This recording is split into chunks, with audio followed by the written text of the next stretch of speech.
Please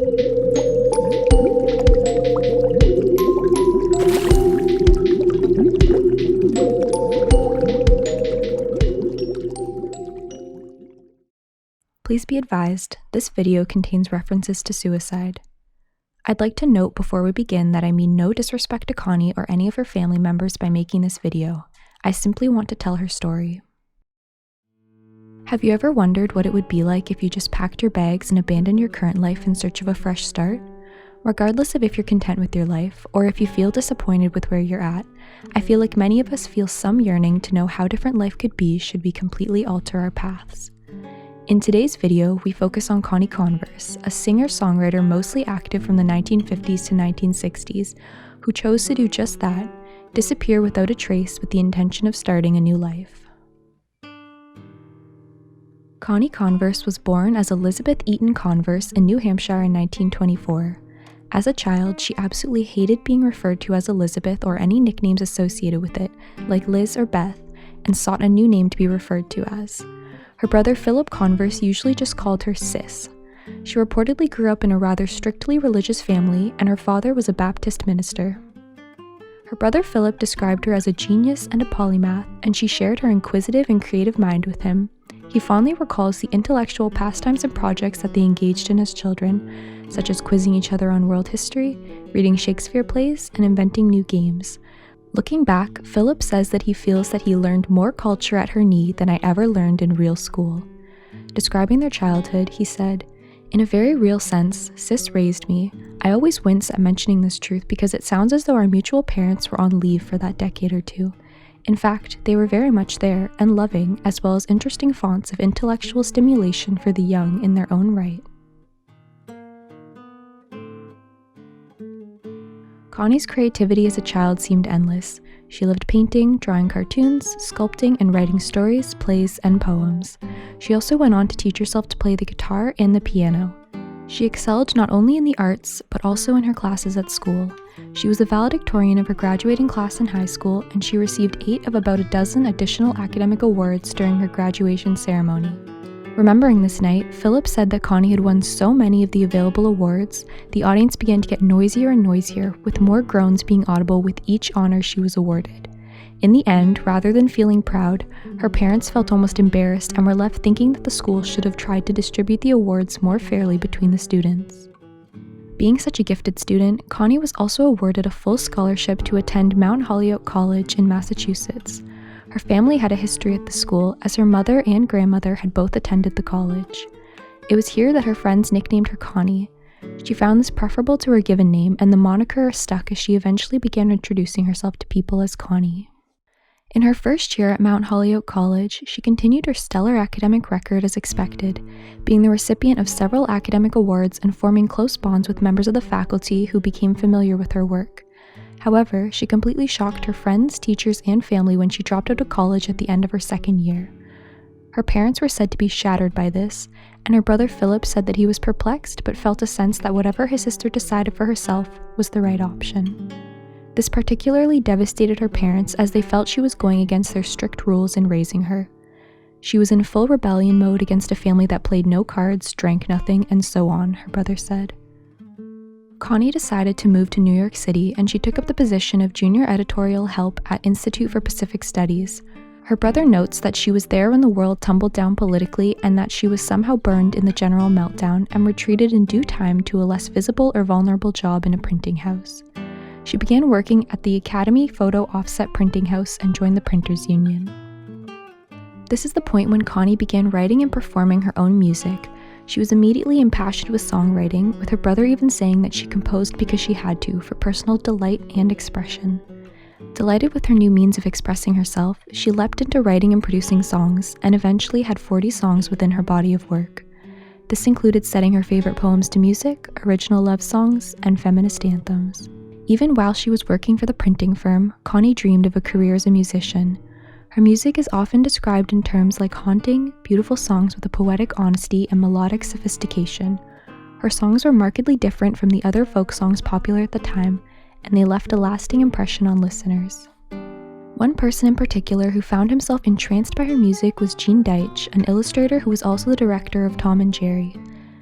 When he first listened to her song One by One, he said it went straight to his heart.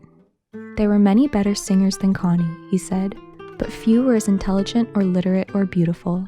Her songs still haunt me. In between two tall mountains, there's a place they call Lonesome.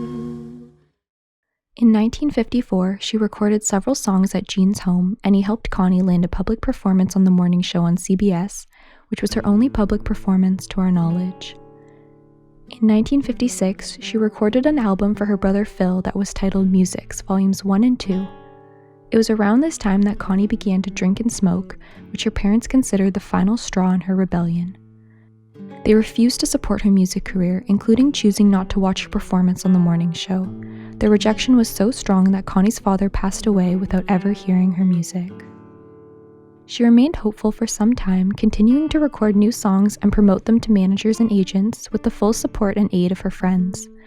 Sadly, her dreams did not come to fruition as she never received a recording contract or any further widespread attention, even after her performance on television. "We tried our best," says Deitch, "but we just couldn't sell her." In 1961, Connie began to lose hope.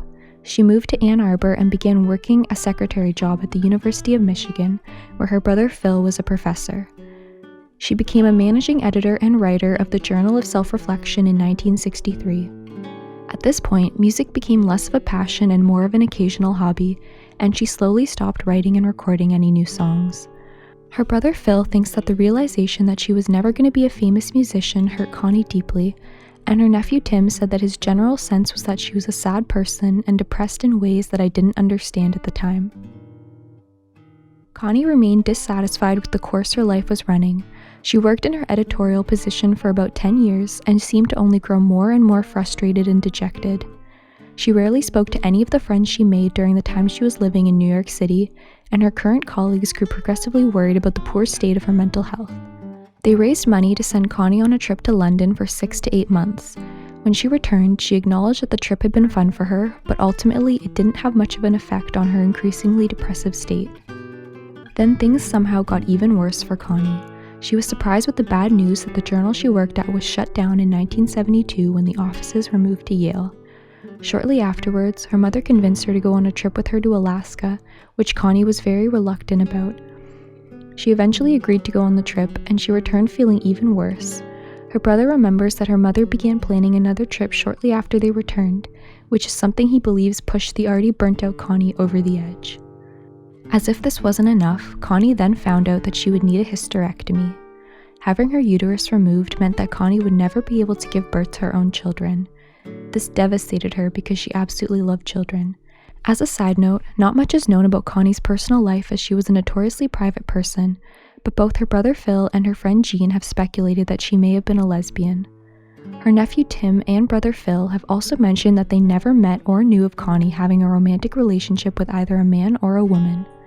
Regardless of her sexual orientation, knowing that you are about to have that option taken away from you is heartbreaking, and this further worsened Connie's depression. In 1974, Connie's brother invited her to join a family vacation to their cottage on Lake Michigan, but she declined. She spent the summer packing away some of her things into her brother's attic and moving others into her Volkswagen Beetle. Items left behind included a filing cabinet where Connie collected and stored her rejection letters from various agents and music publishers. At this time, she wrote numerous letters to friends and family. These letters mentioned her dissatisfaction with her life and her deteriorating mental state and depression. She stated that she was going to head west and take another shot at a new life. In one letter from August of 1974 that Connie had addressed to anyone who ever asks, she wrote, "To survive at all, I expect I must drift back down through the other half of the 20th, which I already know pretty well, the 100th, which I have only read and heard about. I might survive there quite a few years. Who knows?" Before her letters were even delivered to the recipients, Connie had driven off, and there have been no confirmed sightings of her since.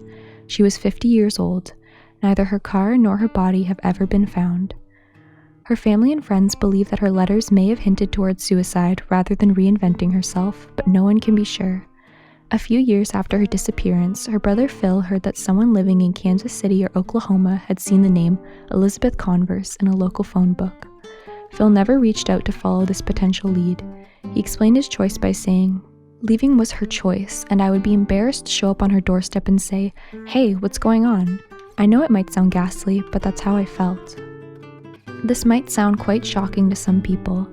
Choosing to simply never look into the disappearance of a beloved family member may seem unfathomable, but Phil's reasoning helps put his choice into perspective. He remembers back to his childhood when a close friend of Connie's committed suicide, and it shocked many of the residents of their town who were angry and judgmental towards the girl. Connie felt very differently and believed that it was a private matter that shouldn't be treated like gossip. In an interview, Phil said, "I remember her saying that the decision to take one's own life was very personal.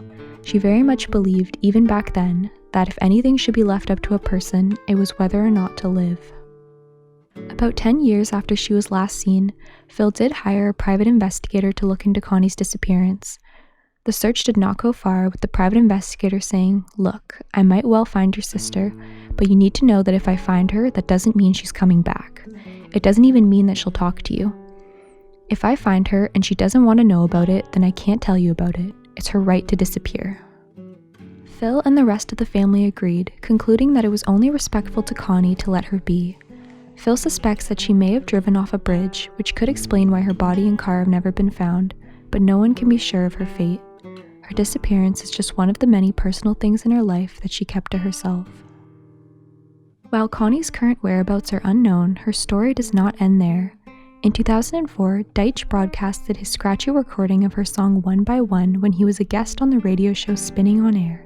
David Herman and Dan DeZula heard this broadcast and felt drawn to both her music and the mystery surrounding her.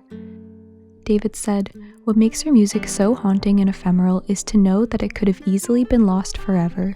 It was bizarre to think that this person who lived in New York for 10 years and wrote all these great songs could be completely forgotten. To think that people can exist, yet if no one continues to remember them, after a certain period of time, it's like they never existed at all." In her will, Connie handed the rights to her music over to her brother Phil, who was ecstatic to know that her songs would not be lost to time. He said, "I'd been so depressed at the possibility that Connie's songs would disappear from the face of the earth." Dan and David founded Squirrel Thing Records, which they named after a lyric from one of Connie's songs. In 2009, her album How Sad, How Lovely was released. David describes her music by saying, "Her voice is really compelling. Add to that the fact that this was a woman writing singer-songwriter style music in the mid-50s, before being a singer-songwriter was a thing, and before a female songwriter was something people were used to." David and Dan also made an attempt to find out what happened to Connie, but there were still no leads. They also seem to have made peace with this, with Dan saying, "I've accepted that we'll never know what happened to Connie or whether or not she's still alive. In a way, our work is done.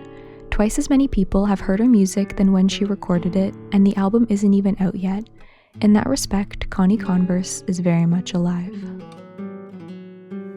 Squirrel Thing Records closed in 2019, but you can still purchase Connie's music by going to www.connieconverse.com. Her EP, Sad Lady, was released June 26th of 2020. We will likely never know what happened to Connie. Usually it's frustrating to conclude that we'll never get an answer to something, especially something as mysterious and sad as a missing person.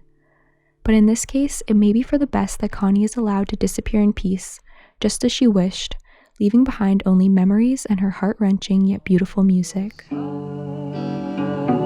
How lovely, how green.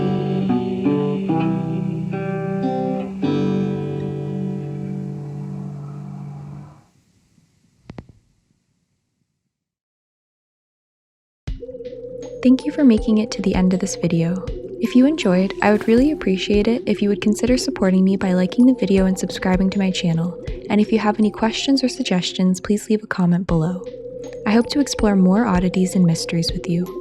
Our world is a strange one, and I hope you join me in learning about some of the more curious and eerie happenings. Thank you.